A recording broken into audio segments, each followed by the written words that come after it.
I think that's also just how the world works, how capitalistic society works. I mean, we are made to feel bad about the way we look and the way we are so that we can, So that brands can sell products. yeah. Every time I got $1 for when I was called an overthinker, I would be a millionaire by now and I wouldn't have had to start passive income streams like this one. But trust us, we're not overthinking, girlies. In fact, I reckon others are perhaps just not thinking enough. But don't worry, we've got you covered because we're here to think on your behalf on all the things that matter to you and to us with the girls who overthink. With Girls Who Think, the podcast. Welcome, listeners, to yet another episode of Girls Who Think, the podcast. And today's podcast episode is super duper close to my heart. Super close to her heart. It She is. really is the one that picked it out. It is.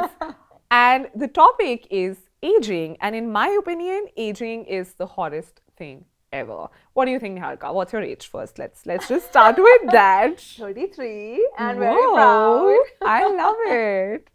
I think What's your 30s are the age? best. Yeah, I agree. I think You're 30s. in your 20s. I'm in my 20s and I can't wait to be in my Which 30s. 20s are you? I am now in the later part of my 20s. I'm 27. You're a baby. Oh my god, What a I love baby. that. I love hanging out with older people that way. I'm not a fossil. Not a fossil. I just Just love to it. clarify. Yeah, I but think 30s is are great. hot. 30s are great. I mean, I don't know whether it looks hot or not. I think that really depends on how people choose to age.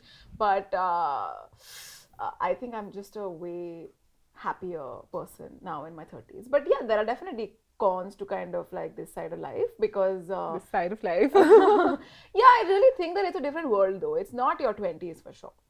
In great ways also. I mean, my friend circle is much smaller, for example. That's something that happens as you Yeah. grow older. That's something that I was so sure in my 20s is never going to happen. I will always have like so many friends and so many people and it'll be the life and all of that. But yeah, your life definitely condenses down, but it condenses down to the best bits.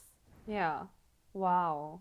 Yeah. I personally feel like 30s are just 20s, but with more money and with more wisdom. Wisdom for So sure. I think you're making better choices, you're smarter, you're wiser, you're richer. So I think it's just great. But I do realize the social stigma that comes with aging. And I think no matter how woke we're kind of trying to get as a society, I think in India especially, the stigma around age still exists, especially for women. I think it comes from a place where we equate youth with beauty and beauty with value. So a lot of people like me who do not consciously feel like this, that as they age their value decreases. I don't consciously feel that way, but I think I've been conditioned in a way to feel like as I age, my value is going to reduce. And I think that's so problematic as thinking, it's so hard to rewire it. Like Yeah. today, I do actively reject that notion, but subconsciously, even though I feel 30s are great, that's the narrative I'm trying to play in my head. But honestly, I've had a hard time post 25.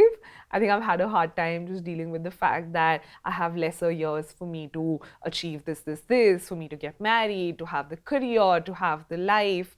And I think that anxiety and that pressure to have it all figured out by the time you hit a certain number, could be 30, could be 35, could be 40, is just so unrealistic sometimes.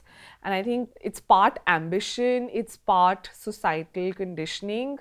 And I think it's complex. It is definitely complex, and I definitely think that that pressure is a lot more on women, particularly if you haven't settled down, quote unquote, by the time that you're in your 30s. And I think that, I mean, historically, it comes from the idea that, you know, where women are perceived as an object of the gaze, right? And because beauty is equated so much with youth, I feel like the time that women kind of enter their 30s is kind of suddenly seen as like high pressure periods in her life where she really needs to find a partner, find a mate and settle down, because otherwise there is that diminishing value that kind of gets attached to her. But having said that, I mean, I'm sure that also comes from the idea or from the notion of the biological clock. But what about women who may not necessarily want to have children? You know, I feel like it completely separates that entire conversation from the idea of women and aging. But yeah, I mean, I'm sure that a part of the idea that women are more attractive in their in their 20s or in later teens, which is highly problematic in itself, really also stems from the biological clock about women kind of having Time lesser time, altogether and yeah, but to that do of course has to things. do so much with reproduction, And I right? Like think it has so much to do with their biological clock in terms of having children. absolutely, and I think I feel that pressure. I actively have decided that I want to have children. So I really think like I literally have these many years. If I want to have my first child, let's say 30, 31, I literally have just 3 to 4 years before I figure out my career. Yeah. And I think that again, that pressure is so ridiculous in its own way, right? You have your entire life to figure out your career. It's not like at 30 it's or 35 the clock will stop, or if Yeah. you have a child, for example, it's not like your life ends after that and you can't do anything. Of course it's more complicated, but yeah, Yeah. I think coming back to what you were saying about the context of marriage, I remember my dad said this to me when I hit 25 on my 25th birthday. He literally said it to me that now going forward your value is going to depreciate with each passing year. Oh. And I was like sitting there stunned, feeling like I'm a car or what? Like I'm a depreciating asset, excuse me. Yeah. And I remember feeling so hurt. I remember feeling very confused and shocked and then hurt. But then I also realized that, of course, they come from a good place, right? The intention is good in the sense that Yeah. we still live in a patriarchal society, and when it comes to social security, marriage is important for women. I mean, that's how the world perceives things, right? And especially being conventional parents, they come from an idea that, marriage is important and it should happen by a certain age. And again, there are pros and cons to early marriage. There are a lot of pros as well, right? You're a little more You grow flexible, together. you grow up together, you're more flexible. Yeah. It's easy to adjust with someone because you're not completely set in your ways and you've not completely developed your quirks. So there are pros and cons to that. And I've made my peace with that side of things, that ultimately my parents have had good intentions if they've put the pressure on me. But I think that's why, coming back to your whole thing about children, right, I think that's why I also want to be a parent, and I want to parent my daughter in a different way. Yeah. Because I think parenting gives you that opportunity to break the cycle. It gives you that opportunity to reverse the generational trauma, to rewrite the narrative. Now, I feel what I feel, but I don't want my daughter to feel this at 25, that, hey, now your value is going to reduce. I want her to feel like her value comes from other things, right? Not just age. It comes from her creativity, her empathy, Yeah. her resilience. Those are the values that matter more than the firmness of your jaw and the tightness of your skin. And I think that is Yeah. really powerful. And I think that's the opportunity I want to have Yeah. when I become a parent. Yeah, I know. I mean, that's so beautifully said. I have been incredibly lucky in terms of like the marital pressure per se. I have super supportive parents, and I am an only child, and they've always kind of prioritized my mental well-being over anything else. Like for them, it was never okay. Log kya kahenge. That has just never been a topic in my household. My dad was like, listen, I just want to tell you the pros and cons of whatever life choices you make. Like that's Yeah. my job as a parent. But if you make a decision for yourself, I am going to shield you from the rest of the world. Wow. Like it will never be. I won't let anybody else point a finger at you if you are sure and if you're certain that this is the life decision that you make for yourself. So that's something that I know a lot of people don't have. But what happens is when you come from such a supportive environment, I've never really cared if I've gained excess weight. Of course, I mean, I want to be my optimal best, but that's for me. Like, I don't really feel the pressure of somebody else feeling like I'm not good enough or if I'm sticking out awkwardly or any of that. And that's what makes me feel that a lot of this pressure, it's only pressure if it's internalized. Yeah. And that is the function of a really supportive environment. I feel like people have to fight a lot harder against the grain and against societal conditioning if they don't necessarily come from a supportive environment. That's true. And where they've internalized it and they feel the pressure of that societal expectation. If that's internal, if it comes from inside, that becomes that much harder to deal with. Yeah. you know. And I think I also want to double click on the self acceptance and Yeah. that peace that comes with Yeah. aging, right? Yeah. I think when I was 25 and I was hearing these messages around me that, it's your time to get married and your value will decrease and that's gonna happen, yada yada yada. Like, like all Yeah. hell will break loose now that you've reached this mid-20s. Oh my god. But now that I'm 27, I've made my peace with it. Like, I can't help it, right? I am going to age. Years are going to pass by. That's just how life works. And I can only benefit from it if I make a good relationship with myself and with these years passing, right? And on the bright side, there is so much positive to aging because today there is so much self acceptance. Like, there are so many things about myself that I hated when I was in my early 20s. I didn't know, right? I was awkward and stumbling through life. But when you're in your late 20s or your early 30s, you have lived a certain chunk of life. Yeah. You have figured out what works for you, what doesn't work for you, what kind of people you need in your life, what kind of support systems you need in your life, how your body works, how your cycle works. Yeah. I know what foods work for me. My health has never been better. I've reversed my PCOD. I have worked on achieving my optimal weight. I have accepted the parts of me that I didn't like before. And I think I know I'm chaotic and I've made my peace with it. And I Yeah. think that's so comforting. It's so liberating. When you know who you are, you make peace with it, you accept yourself, you love yourself, and you know that the right person will love you and accept you for it whenever that happens.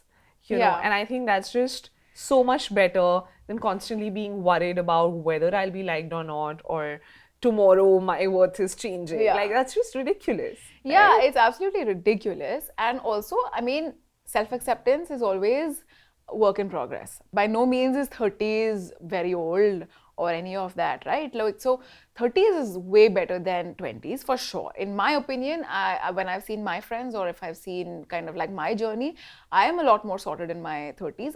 I also know a lot of people for whom their 20s they were kind of going through the grind and therefore they were doing the right steps, but they've had an absolute burnout by the end of 20s and by their early 30s, and they've completely dismantled the work of their 20s. And that also happens, and while in the moment it may feel like they've taken a step back, again, life is really dynamic. Going with the flow is also one of the learnings that comes along with being in your 30s, kind of surrendering to the process and being Yeah. okay with the ebbs and the flows. And that's something that is really hard to take in. It only happens when you really go through the lows, whatever age that might be at. So now that we're talking about aging and we're talking about, reaching your 30s or your late 20s or whatever, what are the certain routines and rituals or certain changes that you have observed when it comes to hitting a certain age? Like, what is different in what you do and how you are now that you're in your 30s? First of all, I think that we've also experienced COVID as a generation now, right? Like, I feel like COVID having happened also makes me extremely conscious of what a privilege it is to age. I don't think I had that. I mean, I was in my late 20s at the time that it hit, and I don't think I really saw it as such a boon up till we really saw what we saw. And since then, I feel like it was a part of my character's journey in my novel Joy of Missing Out as well, where she really comes to realize the joy of missing out. Wow. That comes along with aging, and Yeah. that was her journey and that was her character arc. But for me, I mean, I think I understand my body a lot better. I think that gaining weight has always been an issue that I've dealt with as a kid since I can remember. Earlier, it used to be just for cosmetic reasons. It was just Yeah. to look good. It was just to buy the clothes that I wanted to buy, and I achieved that as well. And then I lost it as well. And so it's been like a lot of phases for me. But now at this point, I also went through a phase where I was dealing with severe gut health issues, and for me, it looks very different for different people. For me, my gut health issues manifested as shortness of breath. For Oh the my longest time, God. it was being diagnosed as asthma. Yeah. And I was treating myself for asthma, and it would just not cure the issue. And then I realized it was actually a gut health issue and I couldn't breathe. Wow. And it would happen without any seeming trigger for me. And that's when I realized that, when I couldn't really breathe, I realized that what I want health for is agility. I want to be able to move through life, and I want to be Yeah. able to enjoy the movement, and I want to not be short on breath. I want to be able to really enjoy life. And I really feel like when you get pushed to the wall like that for any health concern or for any other concern that may happen to you, you realize the value of kind of being in tune with your Health. body and being Yeah. in good health and what that really means. And it's so different from, I don't think that having 5 or 10 kgs even is that much of an issue, but kind of having agility, having mental peace, these are things that have become so much more important to me as I come into my 30s. That's so well said. And I think that's kind of the journey I am on. Earlier, I was worried a little more about, this acne mark that's there and, the stretch marks on my thighs. But today, I have started to build that shift in how I think. And I started to value things like, whether I'm able to have healthy skin instead of flawless skin, Yeah. whether I'm able to have a healthy body instead of the most perfect looking, airbrushed, model like body. And I think that's also just how the world works, how capitalistic society works. I mean, we are made to feel bad about the way we look and the way we are so that we can, So that brands can sell products. yeah, we are made to feel bad about the way we look or the way we are so that we buy shit, right? If I don't feel bad about my skin, how will I buy the 2000 rupee retinol cream that I apply at night on my skin so that I do not age? I mean, literally, retinol is an anti-aging product. And if you look at the skincare trends right now, retinol is probably the topmost, highest selling product in the skincare industry because we are so afraid of aging. We're so afraid of the fine lines and the wrinkles. But I really feel like it's so important to just embrace it also, right? It's such a natural process.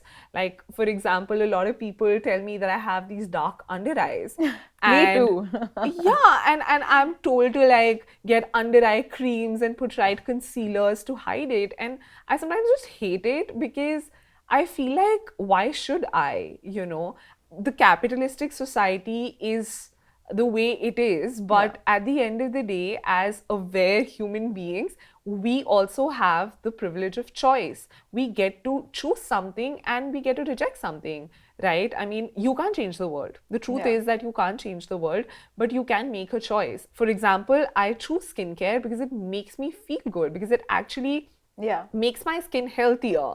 But I do not enjoy makeup. I do not enjoy putting concealer under my eyes because, I have dark circles. I'm a girl who thinks. I'm a girl who writes. I'm a girl who has a job. So I will have dark under eyes. I do not have the privilege to sleep for 12 hours and put eye masks.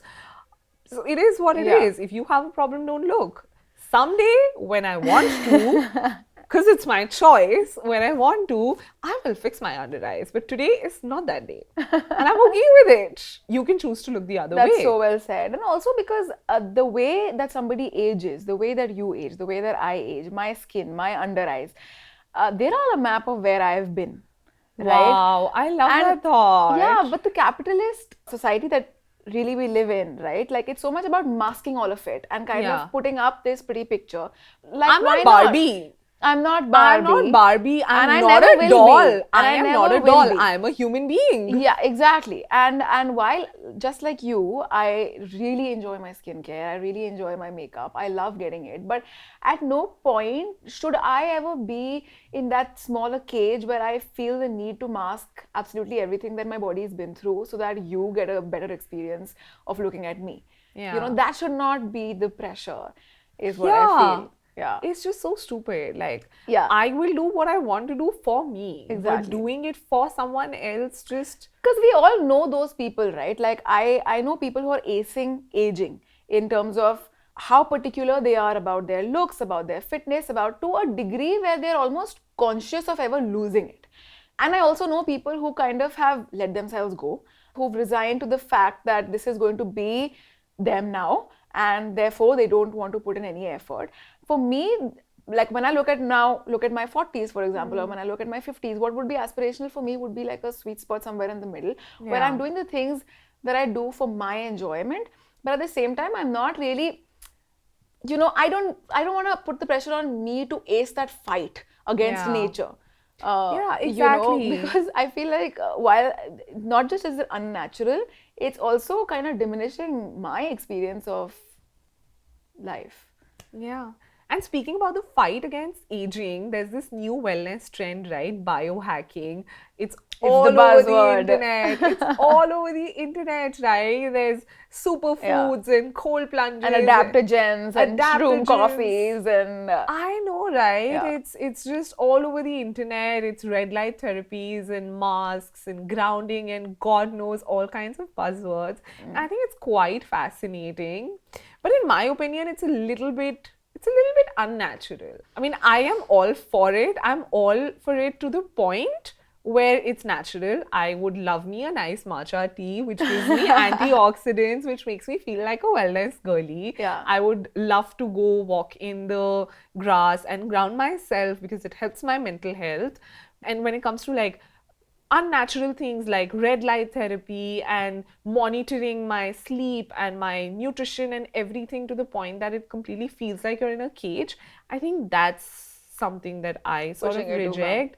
I also feel like biohacking, right? The word itself has hacking in it, which means that you're trying to hack the natural flow of things, right? Yeah. You're trying to fight against aging, which is so unnatural because naturally our bodies are meant to age. Even from a spiritual lens, right? You're born into this world with a set of destiny, with a set of karma, and you're supposed to go through it. But when you're trying to hack your way into reversing it, you're kind of, breaking the system. breaking the system, which I don't know if I resonate with. I feel like it's one of those things that makes people feel like they're in control, and that's something that people yearn for regardless. And I feel I like think it's we're moving towards a generation that's just looking at I think it's being a in scared, control. I think that's a scared generation. Yeah, it's a fear response. It's a fear response. It kind of denotes a lack of trust in the process, maybe. Yeah. But having said that, I think that it's fine up to the point where people feel better about themselves while doing it. A lot of times, though, and I see this more with women doing this to other women.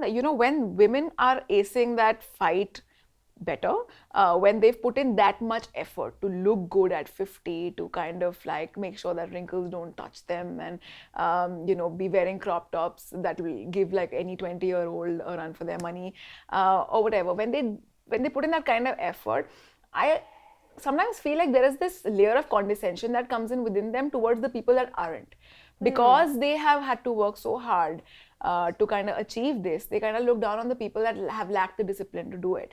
But maybe it's just people, who've not cared as much, or who've been content with a different set of demands from life, maybe. And I feel like that condescension going around kind of keeps that pressure on everybody forever. And I feel like that needs to kind of die down a little bit. Yeah. Because I mean, it's not doing anybody any favors. And I think everybody is going to have a different process of aging and a different way of kind of letting themselves age gracefully, and everybody kind of deserves that grace to go through that phase. Yeah, and I love the kind of inclusive world we're getting into, because my parents, for example, still treat aging as this stigmatized thing. But I see other people who kind of celebrate it, I see other people trying to age more gracefully and having fun even at 40, 50, acting like a child. And I think that's the bright new utopian world that we're all getting into, where no matter what your age, you do you, you can go skydive at 40. We're inching closer for sure. Yeah. And I actually feel like the reason that I am excited about aging almost is because of my mom. Like, I feel like she is the happiest in her 50s now than she had ever been in her 20s. Like, she was a young mom. She had me when she was 24. And so I've seen her through her 20s, her 30s, her 40s, and now her 50s. And I feel like she's never been happier. And kind of looking at her makes me optimistic about the process of aging, because I feel like it's only going to get better in terms of how I feel about myself, how I'm experiencing life, and just the joy of growing older. That's so beautiful. Yeah, I love that. The I feel joy like of growing older. I Yeah. think that is the takeaway for me, and that's the catchphrase for me from this podcast episode. Then that should be the high that we close this episode on. Absolutely. The joy of growing older. May we all experience it May we all embrace it and cherish it. And maybe all be lucky enough to Experience it. aging. Yeah, And it's a privilege. It is a privilege. And thank you so much for tuning in. And we'd love to hear from you what your pressures around aging have been like and what your coping mechanisms around that pressure have been like. We could all learn a little bit from it. Absolutely. Till then, we will continue to spill the tea, think some more, and we will be back with another episode real soon. Stay tuned on Girls Who Think, the podcast. Awesome. All right.